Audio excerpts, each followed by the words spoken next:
another reaction where we are now producing acrylonitrile. So let's take a look at how we could put that into Excel. We need the drawing and jump over here. We need the drawing.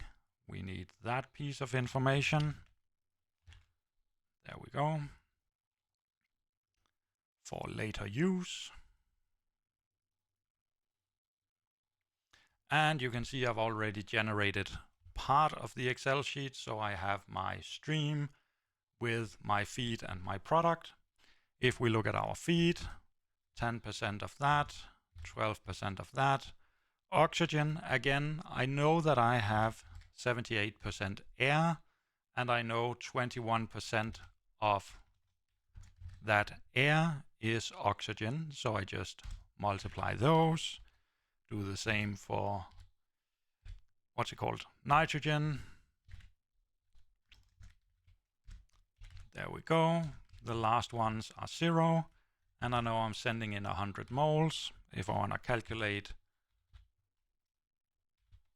how much I have of each, just multiply them like this, fill right and down. And I now know how many moles of each of the components that I have. At this point, I don't need this information any longer.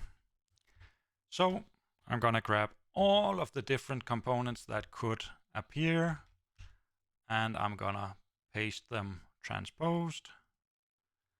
We have carbon, hydrogen, oxygen, nitrogen, and we just fill out 3 carbon, 6 hydrogen, nothing of the rest, none of those, 3 of those, none of those, 1 of those, none, none, 2, none, none, none, none, 2, 3, 3, none, 1, and none, 2, 1, none.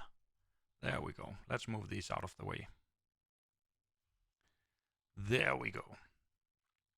So now I again want to calculate in my feed and my product stream how many of the different atoms, how much carbon, hydrogen, oxygen, and so on.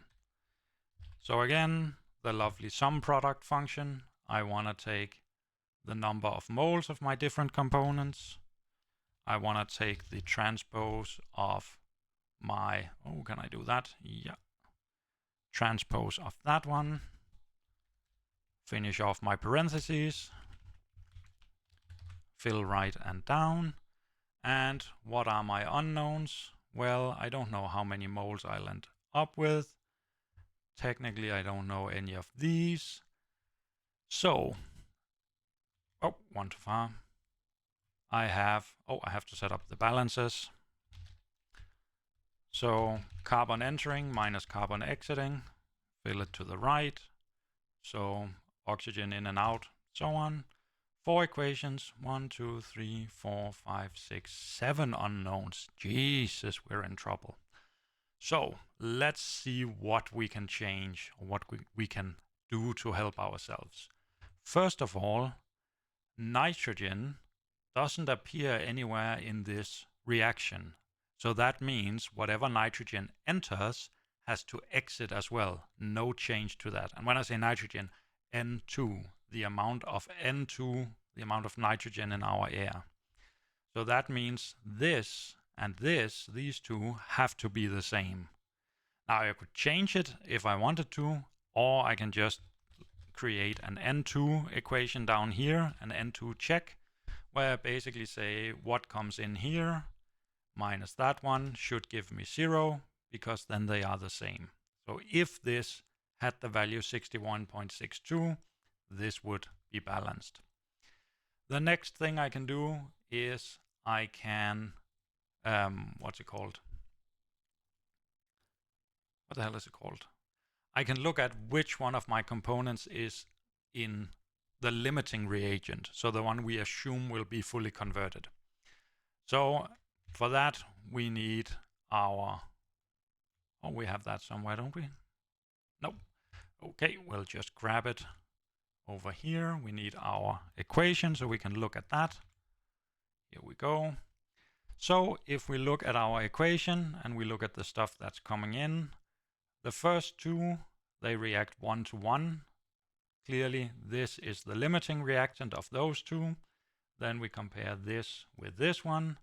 They react in the relationship 1 to 1.5. So if I have 10 of these, I need 15 of these. I have 16.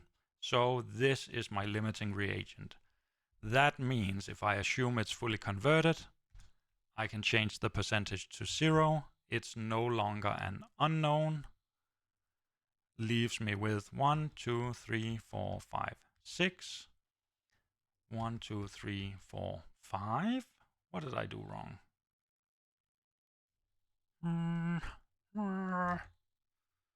Where did I go wrong? 100 moles. Dun, dun, dun. Oh yes, sorry. Final one is, of course, that I can always use my cheat. I know this one is 0. I could say that this one is 1 minus all of the other concentrations. That's the equation I was missing. So we're just going to put that in.